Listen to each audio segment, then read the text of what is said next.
Welcome to Meet the Press Now. I'm Kristen Welker in Washington. The war against Iran now hitting the 1-week mark as the administration faces mounting questions about its true military objectives, its claims about civilian casualties, and its response to soaring energy prices. This morning, President Trump appearing to move the goalposts when it comes to the U.S. mission. In a post on social media calling for Iran's, quote, unconditional surrender. Today, White House Press Secretary Caroline Leavitt was asked what the president meant by unconditional surrender. Here's what she said. What the president means is that when he, as commander-in-chief of the U.S. Armed Forces, determines that Iran no longer poses a threat to the United States of America and the goals of Operation Epic Fury has been fully realized, then Iran will essentially be in a place of unconditional surrender, whether they say it themselves or not. It comes as gas and oil prices are skyrocketing. At the pump, the average price per gallon is up 34 cents since the war started last week. And U.S. crude oil settled today at more than $90 per barrel, rising 35% just this week. That is the biggest weekly gain ever recorded, going all the way back to the inception of the crude oil contract back in March of 1983. Today, White House Press Secretary also addressing concerns of runaway energy prices. Let me just walk you through the president's thinking on this. We have to focus on the short term and the temporary goals of Operation Epic Fury to obliterate the Iranian regime will be a very good thing for the energy and oil markets and for oil prices across the globe in the long term. When you no longer have a terrorist regime that is restricting the free flow of energy through the Strait of Hormuz and to the rest of the world. And we're also learning new details about the strike on an elementary school in southern Iran on the first day of this war. Iranian officials say more than 160 people were killed in that strike. The Pentagon says it is investigating whether it was a U.S. strike that hit that school. But two U.S. officials tell NBC News during closed-door briefings, administration officials told lawmakers the U.S. was operating in a section of Iran where the school was struck. Joining me now is NBC News senior business correspondent Christine Romans, NBC News White House correspondent Monica Alba, and NBC News correspondent Danielle Hamamdjian is in Beirut. Christine, I have to start with you and some of these stunning figures that we've been following. Let's talk about gas and oil prices first. Is there a ceiling when it comes to oil prices? Well, look, we had a record high back in 2008, I think, of $140 a barrel. And you saw after the war began in Ukraine, when Russia invaded Ukraine, you saw a spike in oil prices then. I guess it depends on how long, quite frankly, this conflict lasts in Iran and how wide it spreads, to be honest. Well, Christine, I guess the question a lot of people have, because they seem to spike pretty quickly. Yeah. Does it take longer for them to come down, or could they come down just as quickly? President Trump continues to insist, look, yes, they've gone up, but they're going to come back down. Yeah, and really what you're hearing from White House officials is patience, that the aim of this particular mission in Iran is really important, that longer term that would mean lower oil prices. Look, we've seen this many, many times. It's just the nature of the beast. Prices tend to go up much more quickly than they come down. That has happened. It's been studied. You know, it's one of those economic studies when you go to business school, you learn about. And we have seen just this week has been such a dramatic just such a dramatic rise. And you talk to people who are trying to fill up their gas tanks.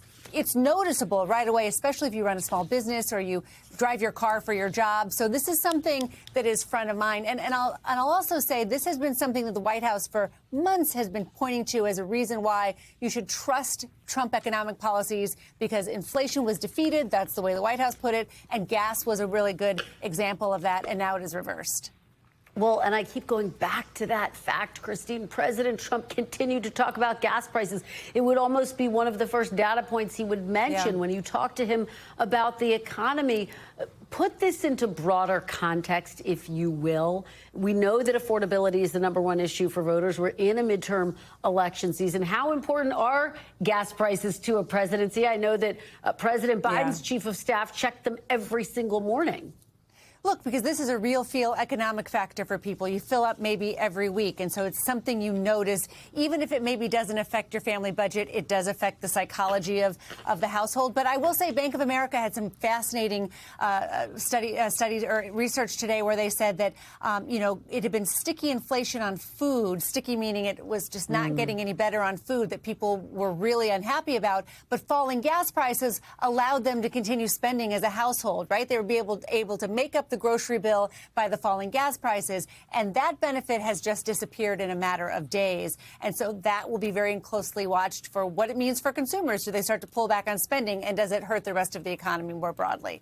The other real field data point, the jobs market. We got that anemic jobs report today, and the previous jobs numbers were revised downward.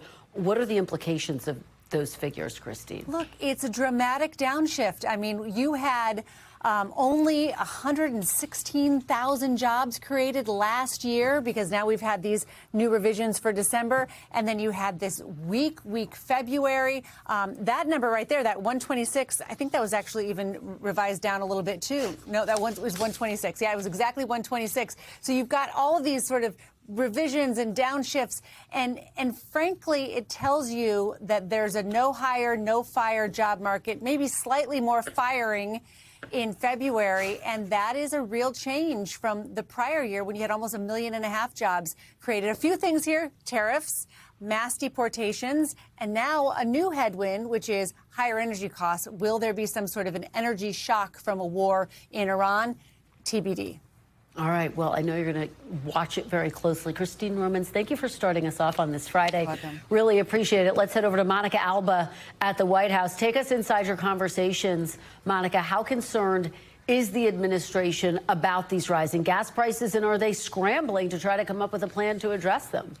They are tracking it very, very closely, Kristen, and they did have a couple of meetings on that exact issue this week. We know, according to Secretary Rubio, that this was one of those things that they said going into making the decision, they knew this was going to be a big factor, and that's why the Energy Secretary, the Treasury Secretary, and others have been trying to work on some possible plans to mitigate the oil prices. But as you've just been discussing, there really isn't anything they can do to flip the switch or help in the immediate, and it's the president who is making that crystal clear, saying, yeah, you're probably going to see these go up. You're going to see the gas pump prices go up for a little bit, and then hopefully they'll come down. He's talking about that in a very matter-of-fact way that you and I both know could become a huge issue and liability for this White House, because it is something that they are constantly touting. So I do think this week, as they turned a little bit more from the obvious overseas implications and the operational updates, there is a way more concentrated focus now on the domestic impact of all of this.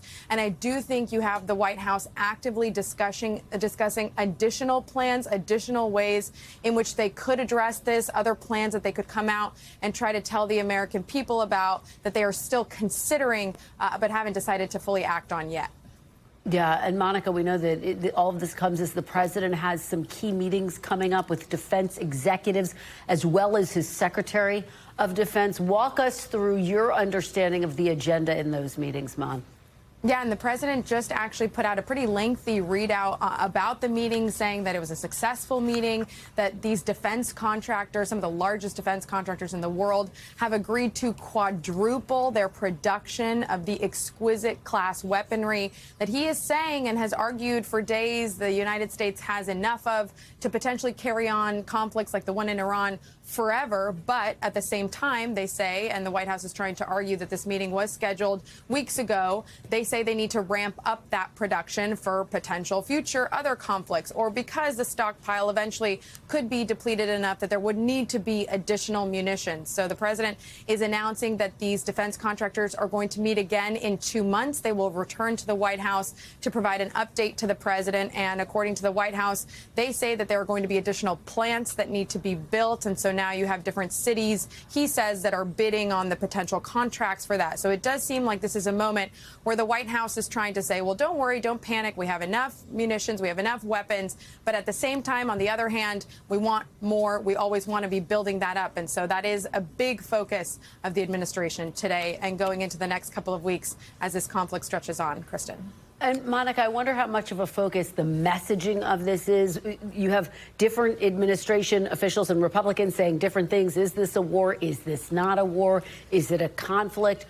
Is there a strategy to explain what is actually happening to the American people in the coming days, Mon? Yeah, and it's a great question because we've kind of seen the president in fits and starts on this. He had those pre-recorded videos that he did from Mar-a-Lago, then he offered some remarks. It does seem like every event, even if it's not focused specifically on the conflict in Iran, the president opens it by giving some kind of an update. Yesterday, he was honoring the Inter-Miami soccer team for their MLS championship, and he did decide to talk about Iran for the first 6 minutes or so. So today, he has another sports roundtable. It's possible he will do the same, but almost every single time that the president talks about it, more questions are raised about the end game, about what could the administration actually mean when they say that this isn't about regime change, but they definitely want to see the regime change, and they have ideas about which leaders they would like to see potentially lead Iran, but they haven't necessarily detailed some of those specifics. And so I do think this is a week where just a couple of days ago you had totally contradictory messaging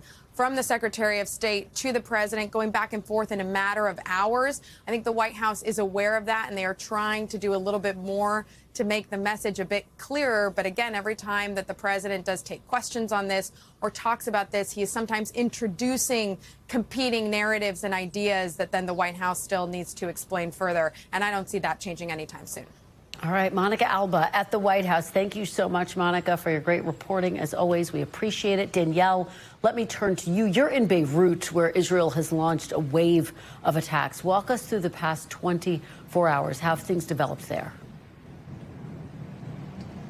Yeah, well, you know, it all really is focused on one suburb of Beirut called Dahya, Kristen, and that suburb is behind me over the bay over there, and that is where Hezbollah has a stronghold. It is a Hezbollah stronghold, and there have been strikes all week, but yesterday came an evacuation order that in the past, you know, was directed at one building or two buildings or a block, but this was for entire neighborhoods affecting hundreds of thousands of people. You could really feel the absolute panic in the air because in the past when these evacuation orders have been posted, you know, the strikes have either come within 15 minutes or 3 hours. So people ended up grabbing whatever they could, the clothes on their back, and fled as quickly as they could. There was gridlock traffic. And here we are today, 24 hours. There was intense strikes over the night, throughout the day. It's been relatively quiet here for the past few hours, but I can tell you throughout the city now, there are people in makeshift camps along the promenade, on the beach, in parking lots. And you've got the UN now raising the alarm, saying that when it comes to international humanitarian law, where the issue of forced transfer is concerned, there are some fears there that those laws could have been violated. Well, we've been watching what Israel's been doing very closely. Israel's been intensifying, as you just laid out, its assault on Lebanon. What are the actual goals? Do you have a sense of that? I mean, ultimately for Israel, this is about disarming Hezbollah, and then we get into the weeds of domestic politics here. Earlier this week, the Lebanese government banned Hezbollah military activities. It is still a political group, but it banned its military activities. How that's going to be enforced is the big question. I've asked people, and it's met with a smile because they think it's absolutely unrealistic. How are you going to enforce that? But meanwhile, this week, Israel says that it has struck 500 targets. It's now amassed tanks along the border with Lebanon in the south. Hezbollah has told people in Israel along the border that they have to evacuate, and they say they're engaged in direct combat with Israeli troops. There is no sign whatsoever, Kristen, that this is de-escalating.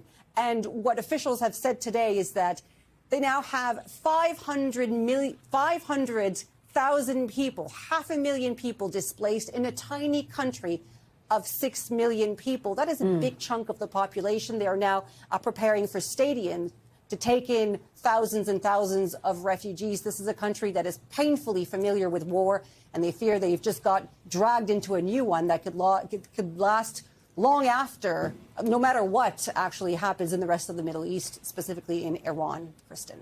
Well, your reporting just underscores all of the concerns about a widening war in the region. Danielle, please stay safe. Danielle Hamemdin in Beirut for us. Thank you so much. We appreciate it.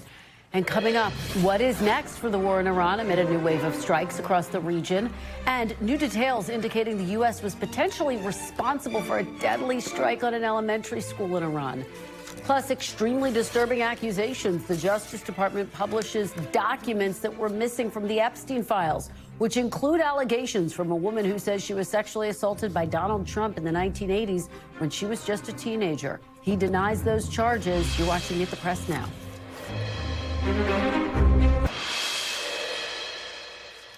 Welcome back. The war with Iran continues to escalate as more countries in the region get caught in the middle of the military conflict. The Pentagon saying Iran has attacked 12 different countries throughout the Middle East, and the Iranian regime is deliberately targeting civilians. It comes as we're also learning that the Middle East, midst of this war, Russia is now providing Iran with intelligence about the location of U.S. forces in the Middle East that could help Tehran locate American warships, radar, or other communication systems. Joining me now is senior national security correspondent Courtney Kube and the former commander of U.S. Central Command, retired four-star General Joseph Votel. He's now a distinguished military fellow at the Middle East Institute. Thanks to both of you for being here. Courtney, let me start with you. So one of the big developments today is President Trump's post on social media. He called for a, quote, unconditional surrender from Iran. Can you walk us through what that would look like from an operational standpoint? Militarily, what does that mean? So where they are militarily right now is they have taken out most, if not all, of the air defenses, which means they've opened up the space for manned aircraft to move in. And we're already seeing that. We've seen over the last 3 days or so now, B-1, B-2 bombers going in, dropping enormous bombs. They're taking out these big underground bunkers with missile systems, vertical silos, all of that. So they are, if you look at a map of Iran, the U.S. is sort of taking the west and the south, and they're starting to move inward slowly. If, in fact, there were some kind of an unconditional surrender, the question is, would that mean that the U.S. would stop those efforts to continue to take out the Navy, the ballistic missile system? And then we keep talking about this, but they have not yet touched the nuclear program as part of these strikes. So would that mean that the U.S. would not actually take any military action against the nuclear program as part of this current conflict? Interesting. And Courtney, one of the other big headlines today was this idea that Russia is giving Iran intelligence information. Caroline Levitt was asked about that. I'm going to play a little bit of it and get your reaction on the other side. Whether or not this happened, frankly, it does not really matter because President Trump and the United States military are absolutely decimating the rogue Iranian terrorist regime. It doesn't matter. What a statement. I mean, this is President Trump's trying to get Russia to end the war in Ukraine, and now this. Yeah, I mean, that's a lot of bravado, especially, look, Iranians' capabilities have been decreased, right? We have they have taken out a lot, the U.S. has taken out a lot of their launchers. They've cut their ability to fire ballistic missiles, but they have not taken them out. We just saw a pretty significant attack against Bahrain where they used drones to attack civilian infrastructure in Bahrain. So they're not down and out right now. So using that kind of language and sort of bravado doesn't really make sense right now. The reality of what officials are telling us is that Russia has provided Iran with some information. Most likely it's satellite information. Some of it could even be available in an open source capacity. It's not clear that Iran is using any of it for actual targeting of U.S. ships and things. But it's more of the symbolism, the fact that Russia is supporting Iran in this endeavor. That's why that matters here. We have no indication that it's actually having a tactical impact on the battlefield yet. But the fact that they're supporting them is important. The implications are hugely significant. The White House is also touting the fact they say Iran's retaliatory ballistic missile strikes are down 90%.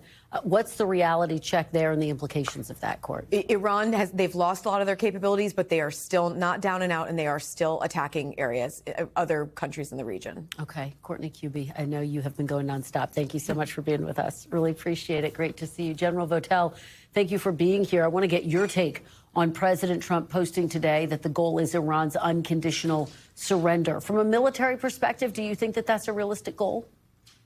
Well, thanks. It's good to be with you. I mean, I think certainly it's the president and the administration we'll probably at some point define exactly what that means. But I think when you look at what the military is doing, what our military is doing in conjunction with the Israelis right now, is we're doing just about everything that can contribute to that from a military standpoint. As Admiral Cooper has highlighted, our real focus is on dismantling all of the military capabilities that Iran has, so they can't project them beyond their own borders. And as Courtney pointed out, that we've had a spectacular success against that from a military standpoint. I think, when we talk about war termination conditions here, the military can do a lot to create the conditions for that, but the other elements of power of national power have to come in and contribute to this as well. That includes our diplomatic element of power, our informational element of power, our economic element of power, and that's, I think, what ultimately will hopefully compel Iran to communicate a change in their policy of behavior that can certainly be interpreted as wanting to end the conflict. General Votel, what do you make of the fact that the president is not taking the possibility of boots on the ground off the table? In other words, he says, look, nothing's imminent, but at the same time, he hasn't said that it's an absolute red line for him. I think what he's trying to do is he's trying to create the maximum amount of pressure on the remnants of the Iranian regime here. They are certainly taking a significant pounding right now from the air and from our maritime resources, and I think the president and the secretary are just signaling that nothing's off the table here. We are going to do what we need to do until you communicate a change in your policy and direction. It's interesting because there has been criticism from the left, from some on the right, who say, look, President Trump vowed to get out of this war or endless wars. Defense Secretary Pete Hegseth said, this is not Iraq. This is not an endless war. What do you make of that debate? Is it possible to say that, given that it's not clear how this war is going to end yet? Well, I think what the secretary and certainly what the chairman in his talk, his discussions the other day, are really trying to keep us focused on very specific military objectives that we're trying to achieve, and so that's a big part of it. Of course, when you enter into a conflict like this and a war like this, the enemy always has a vote, and so what we have to contend with is how Iran is responding to this. And I think what we've seen is they've been really doing two big things. One, they're trying to expand this geographically, as you pointed out, 12 different countries. But I think they're also focused on trying to expand this in time.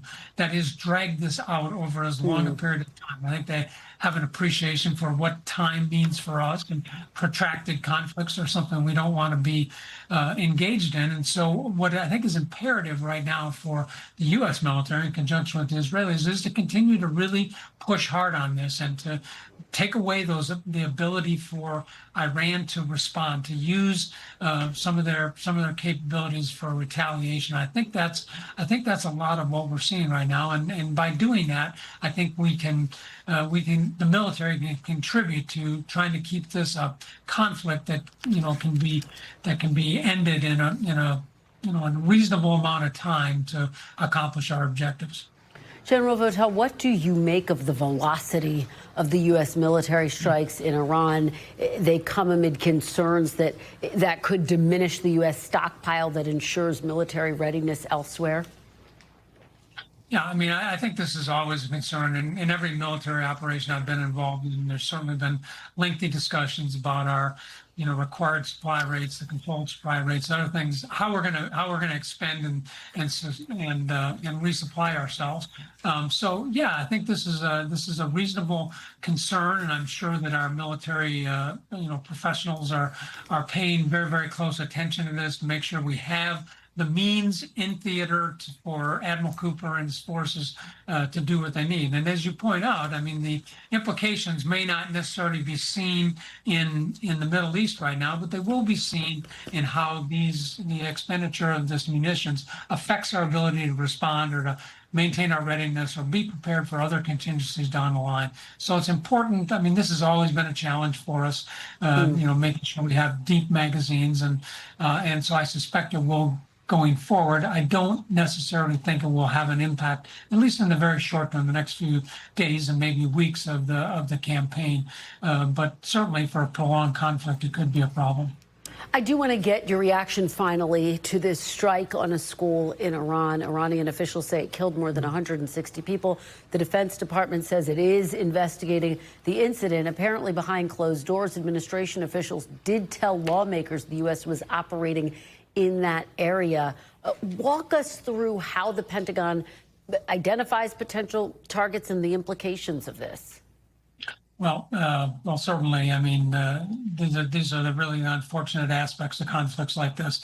But when selecting targets, the military will use the very best intelligence that it has, and it'll go through a weaponeering and a targeting process to try to identify it. We use corroborating forms of intelligence to help raise our confidence that the things that we are going after are the targets that we need to strike. And then the unfortunate aspect is that sometimes we do get it wrong. Sometimes we do make mistakes. Sometimes we make some misassessments in the course of doing these kinds of things. So it does happen. What I would emphasize to you is that mitigation of civilian harm on the battlefield is always a concern for military commanders. It has been in the past, and it will be going forward. And we try to do everything we can to mitigate it. And right now, we'll do everything we can to investigate this. It's difficult to investigate this. We can certainly rely on our targeting information, but we don't have people on the ground. We can't talk to people. We can't gather information right there. So I think that's going to delay our process in terms of trying to reach some kind of conclusion about this particular unfortunate incident.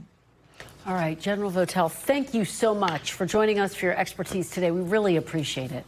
Good to be with you. Thank you. Good to have you here. Coming up next, Democrats say Kristi Noem's firing from DHS is not enough to end the partial government shutdown, as embattled Republican Congressman Tony Gonzalez officially drops his bid for re-election. Keep it right here on Meet the Press Now.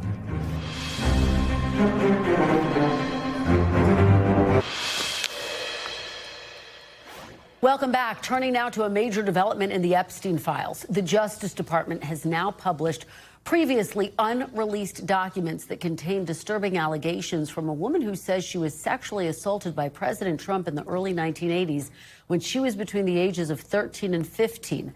I do want to warn viewers that what we're about to talk about might be difficult content for some people. The documents include summaries of 4 FBI interviews from 2019 with a woman who at the time told the FBI Jeffrey Epstein, quote, drove her and or flew her to either New York or New Jersey to a, quote, very tall building with huge rooms where she said Mr. Trump asked her, a teenager at the time, to perform a sex act. And when she fought back, he hit her. The woman says she met Jeffrey Epstein in Hilton Head, South Carolina, when she was about 13 years old, after her mother had posted ads offering up babysitting services. She alleges she was sexually abused by Jeffrey Epstein on a number of occasions as a young teenager. Now, it is important to note that these documents, known as FBI 302s, are unverified summaries of her allegations and contain no assessment of the credibility of the allegations. But it is notable that the FBI did speak to her 4 times. The FBI documents say the woman initially contacted federal law enforcement shortly after Epstein was arrested and charged with sex trafficking of minors on July 6th of 2019, with the woman's interviews taking place between July and October of that year. Epstein died in a Manhattan jail in August. President Trump has not been accused by authorities of any crimes, and he has denied all wrongdoing tied to Epstein. In the last published summary in October of 2019, the woman is described as having hesitations about having further conversations with the FBI, and it's unclear if the FBI had any more contact with her. Now, in the interviews, the woman says she and her mother endured years of blackmail, threats, and legal entanglements. She did not name individuals, but said they stemmed from her association with Jeffrey Epstein. The White House has responded with a statement saying, in part, quote, These are completely baseless accusations backed by zero credible evidence from a sadly disturbed woman who has an extensive criminal history. Because the woman's name is redacted in the files, we are unable to verify her identity, and there's no evidence included in the FBI interviews to suggest the White House's characterization of the woman. NBC News senior justice reporter Ryan Riley joins me now. So, Ryan, first of all, thank you for being here. I want to take a step back a little bit. Talk about why these documents were released now and not as a part of the original release of the FBI files. They were originally labeled as duplicative documents, but it turns out that they were never released, so that was a label that shouldn't have been affixed to them. But I think, generally what we should note about these is there was a lot of allegations that flooded into the FBI through their tip line. And a lot of them you could sort of read off the bat as just not credible or not really, you could just sort of dismiss them out of hand just based on the content of those tips alone. Some people didn't even want to, give their name or that sort of thing. But, these allegations, I think one important thing in addition to all that great context you just gave is that there also is not really an allegation of Epstein ever being connected to Hilton Head, South Carolina. That's not somewhere he was known to have stayed in the 1980s. And, the White House points to that information about that criminal record that is also, relevant to this discussion. So it's a really, delicate and tricky issue to get into, but that's sort of the White House response we've gotten right now. It certainly is. Look, this comes as the Republican-led House Oversight Committee has actually voted to subpoena U.S. Attorney General Pam Bondi for testimony about her role in the release of the Epstein files. Talk about where you see this going. Yeah, they really want to know about what this process was like, why this was missed. They want to get into some of those details about the handling of those documents themselves, and really, get in on that matter. I think on the Justice Department side, what you're going to hear is pushback about just the extensive. You're talking about millions of documents. Yeah. So many documents that they had to deal with here. They had hundreds of lawyers dedicated and to this effort, and so they really did say, this took a lot longer than they were expecting, or that they, in their view, could have reasonably been expected to complete this matter in. But, I think that's the pushback that you're going to see from the Justice Department on a lot of this. And just looking forward in terms of this latest release, Ryan, could there be more unexpected releases? There could be. These documents that were released, we were able to identify and knew they were missing because we looked at some of those reference points, right? And so you could tell that, there's these missing numbers here, there's missing pages here. And so that's sort of how this ended up getting pushed out and finding that. But, there's been a lot of instances where they've had to go back and redact information that was improperly released. And I think that's sort of the threat of this very unusual circumstance where they're releasing raw investigative files is normally information that would have been deemed uncredible to begin with or wouldn't have been out there. And then it just creates a lot of possibility for speculation. And so it's really important to go to trusted and verified news organizations that are really vetting through this information rather than, social media speculation on any of this sort of stuff. All right, Ryan Riley, thank you so much. We really appreciate your bringing us your reporting on all of that. Appreciate it. We do want to turn to Capitol Hill now. After the ouster of Kristi Noem as the head of the Department of Homeland Security, Democrats say they will continue to demand reforms to the department, and they're preparing to launch investigations into some of the secretary's actions. Take a listen. I think taking her out is first step, but, we need to keep reorganizing and overhauling the whole thing at this point. She should be held to account for the corruption that she has shown with the contracting and the way they do business. She should be held to account for the violation of court orders. She should be held to account, frankly, for the violating the constitutional rights of Americans. Joining me now is senior national political reporter Sahil Kapoor. Sahil, thanks so much for being here. So Democrats, it seems like initially are saying Kristi Noem's ouster is not enough for them to drop their demands that there be changes to ICE and the president's deportation policies. Yeah, absolutely. And they believe that Kristi Noem's transgressions here rise to the level of something more than just her being fired. Democrats have suggested things like investigating her for perjury on allegations of lying to Congress. One Democratic congresswoman says she should still be impeached, if only to be barred from running for office in the future. There are others who want to investigate her for allegations of corruption regarding DHS contracts on her watch and for defying court orders. My word of caution on all of this is Democrats are saying this now while anger at her is at an all-time high, within their ranks. The soonest they could actually do a serious investigation would be 10 months from now if they win. Are they still going to feel this way in 10 months because they have a lot of administration targets to investigate, or is Kristi Noem going to be a distant memory? I think time will tell the answer to that. Now, to the other point, this doesn't change anything for Democrats on the DHS funding matter. Chuck Schumer, the top Democrat who's been enforcing the filibuster on this, says it's entirely different. It's apples and oranges. Schumer said the problem here is policy, not personnel, that firing one official isn't going to be enough. And as far as Schumer is concerned, they want to, quote, end the violence and rein in ICE. That means paper is going to be continually traded back and forth between the White House and Senate Democrats until they can find a legislative solution to the DHS demands that Democrats have. All right, let me ask you about another big headline on Capitol Hill. Congressman Tony Gonzalez announcing he's not going to run for re-election after acknowledging that, yes, he did in fact have an affair with a staffer who tragically went on to die by suicide. He said that the affair was a mistake. He has agreed now to drop out of his bid for re-election, but he's going to stay in the House. So this speaks to, A, not everyone is immune from political scandal in this environment, and B, the fact that the margins in the House are incredibly narrow.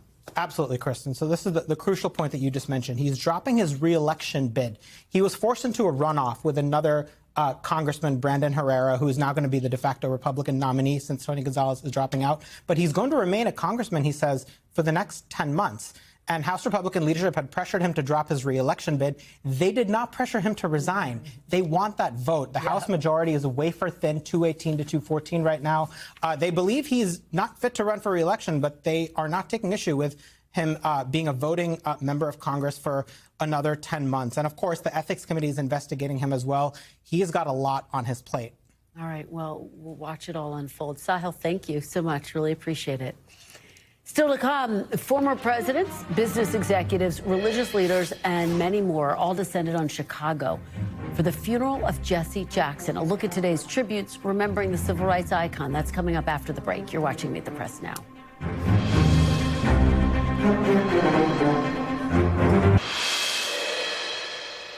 Welcome back. In Chicago today, family, friends, former presidents, and thousands more gathered for the People's Celebration to say goodbye to the late Reverend Jesse Jackson. The civil rights leader died earlier this month at the age of 84. Among those paying tribute, 3 former presidents, Barack Obama, Bill Clinton, and Joe Biden, along with former Vice President Kamala Harris, civil rights leader Al Sharpton, and NBA legend Isaiah Thomas, and many more. Former President Barack Obama, just one of many who delivered rousing speeches. Listen. Jesse didn't just speak to black folks. He spoke to white folks and Latinos and Asian Americans and the first Americans. He spoke to family farmers and environmentalists. He spoke to gay rights activists when nobody was talking to gay rights activists and blue-collar workers. And he gave them the same message, that they mattered, that their voices and their votes counted. Because of Jesse, the Democratic Party changed its rules, ending the winner-take-all distribution of delegates during presidential primaries, which meant underdogs and outsiders like Bill Clinton or Bernie Sanders could stay competitive and build momentum instead of getting knocked out early. And it was because of that path that he had laid, because of his courage, his audacity, that 2 decades later, a young black senator from Chicago's South Side would even be taken seriously as a candidate for the presidential nomination. Today's funeral caps 2 weeks of memorials for Reverend Jesse Jackson.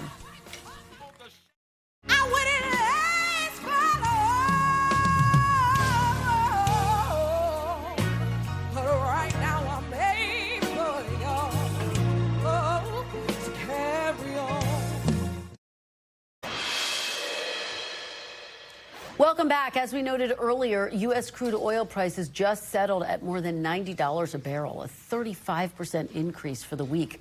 That's the single largest weekly gain ever recorded, a spike that threatens to undermine the White House's messaging on energy and affordability. Joining me now is today's big panel, Nicholas Wu, congressional reporter for Semaphore, Elise Labott, author of Cosmopolitics on Substack, Megan Hayes, Democratic strategist and former special assistant to President Biden, Biden, and Stephen Hayes, editor and CEO of The Dispatch and an NBC News contributor. No relation here. No relation. I was just wondering. Thank you all for being here.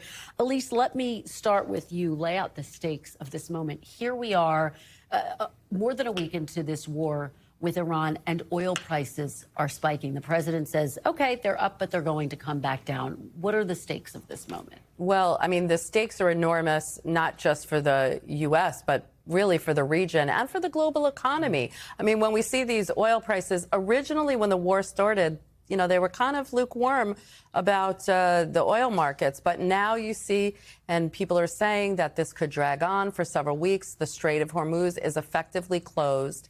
And, you know, this is, you know, this whole issue of affordability is really not going to be good for the president in terms of the oil prices. I mean, oil is right now, I think, at $85 a barrel. They're talking that it could go to over $100 a barrel.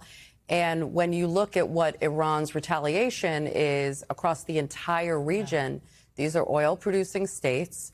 They haven't gone after the oil refineries yet.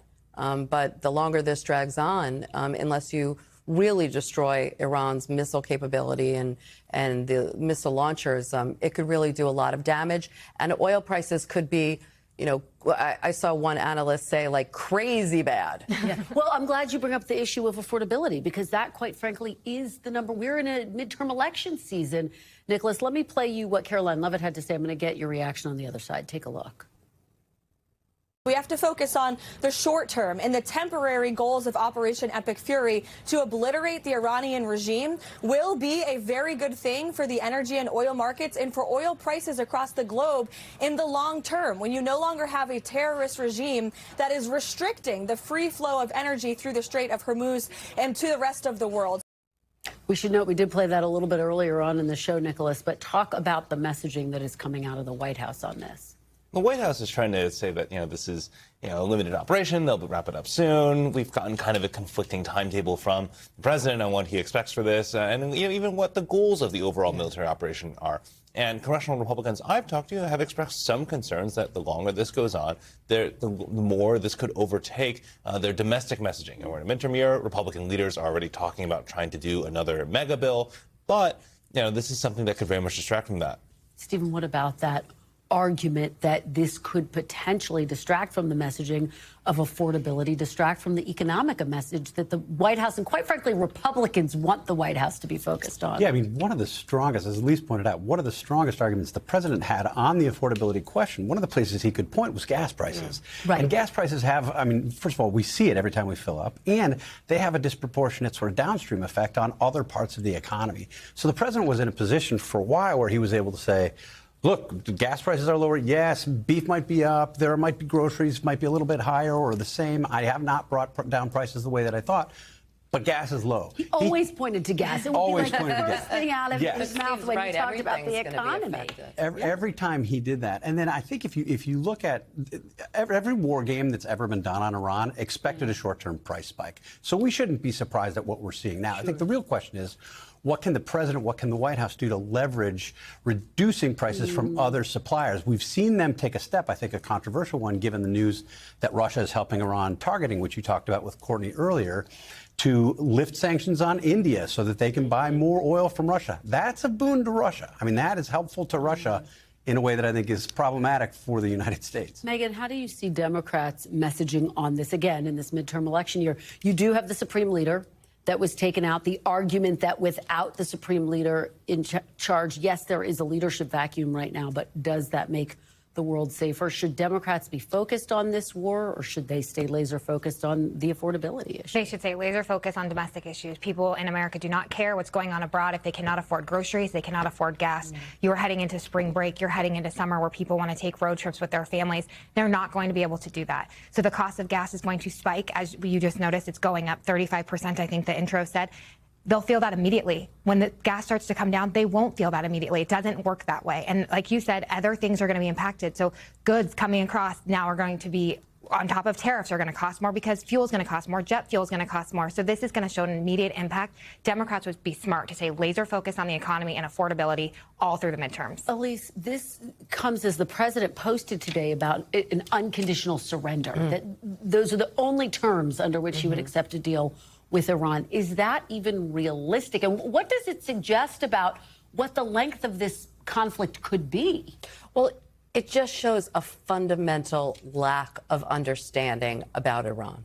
The whole raison d'etre of this revolutionary system is defiance against the United States. They will shoot themselves and they will kill their own regime before they will surrender to the United States. Now, you might find that there's some face-saving agreement at the end of this that allows Iran to, still stand, but they would never consider a total surrender. And so, for the president to say, I want a total surrender, I'm going to pick the next supreme leader, it just shows not only a fundamental lack of understanding, but also kind of self-defeating to what he wants to accomplish, I think. Let's talk about Kristi Noem. That was the other big news this week. Nicholas, what do you make of her ouster? And the Democrats are saying that they're not dropping their funding battle over her ouster. They still want to see changes to ICE. This partial government shutdown is going to drag out. Political pressure had already been building on the Hill for some time against Noem, and we saw this in that kind of contentious hearing the other day, where it was Republican senators who were asking some very hard questions of her about contracts that DHS was doling out. And so I think there are a lot of Republicans on the Hill who breathed a sigh of relief when that Truth Social post came out, and Markwayne Mullin will probably have a pretty easy path to confirmation among his Senate colleagues. But among Democrats I've talked to, they say even like an ex-Secretary Noem and the conduct of DHS under her watch is going to be fair game for them for investigations. Yeah, just super quickly. I mean, first of all, I talked to a lawmaker last night that said it's hard to be a downgrade with Markwayne Mullin. But at the same time, Megan talks about keeping it on domestic issues. A possible war, terrorism, Iran, possible cyber attacks. I mean, I really think right now Democrats want to be careful about not funding DHS because securing the homeland is really one of the most important things right now. Megan, that's where this debate is going to go. Republicans are saying, OK, we've given you Kristi Noem, now fund DHS for the exact reasons Elise is laying out. What do you make of that? And could that backfire against Democrats if they don't? Yeah, I think Democrats need to be really careful here, and I think they need to take the off-ramp here, and they need to fund DHS. I think they got Kristi Noem. I don't actually think that's a big policy change. We all know Stephen Miller is running the policy, so I don't actually think that's a policy change. It's more of a show, a sideshow. But I do think they'll probably get one or two other things, probably face masks or warrants or body cameras that they'll open it back up. We cannot be in a position, Democrats cannot be in a position if something does, God forbid, happen here on the homeland to be the ones that did not fund DHS. I think Democrats have to play that very smart. Stephen, how do you see all of this playing out and the confirmation process of Markwayne Mullin? What do you think he may bring to DHS that Kristi Noem did not? Well, one hopes that he's not a walking scandal the way that she was. I mean, I think she was ineffective from the beginning. As Nicholas pointed out, Republicans were frustrated with her, not just over the past couple of weeks, but really almost since the beginning. They don't like to answer for her. They don't want to answer those questions. They know Markwayne Mullin. I think they'll be reasonably happy with him. He's not, I would say, the best public face necessarily. He's not glib. He doesn't often do a good job of explaining policy positions that he himself takes, much less explaining positions that the president takes. But I think it'll be sort of a relief that Republicans don't have to apologize for Kristi Noem. And you see him getting confirmed. I do. Without much of a fight. Zooming out, Elise, what's notable about this, compare this moment to the first Trump administration. This is the first ouster of a cabinet official. During the first Trump administration, it was really a revolving door before. Talk a little bit about that, and particularly as you have a president who's now a wartime president. Right. What are the implications, do you think? I think, as Steve said, I think it'll just be a relief for everybody to kind of get on with the job at DHS. I think, this president, it's really not about competence. It's about fealty. And, you could probably get anything you want through this president if you just kind of give him what he wants, which is that fealty.